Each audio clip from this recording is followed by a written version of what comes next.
Pure love ఎలాంటిదంటే, నిజంగా మనకి వాళ్ళంటే చాలా ఇష్టం ఉంటది. కాకపోతే వాళ్ళకి మనం కొంచెం ఇష్టం ఉండొచ్చు, ఉండకపోవచ్చు. బట్ వాళ్ళు మనకు కొంచెం అటెన్షన్ ఇచ్చినా, మనం చాలా హ్యాపీ ఫీల్ అయిపోతామనమాట. దానికోసమే ఒక పాట కూడా ఉంది మన కోసం.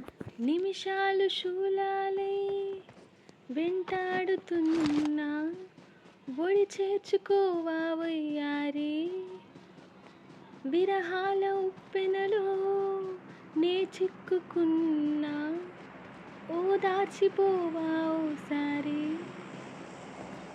ప్రేమించలేకున్నా ప్రియమార ప్రేమ, ప్రేమించినానంటూ బ్రతికించలేవా, అది నాకు చాలే చెలి, నన్ను నేనే మరచిన నీ తోడు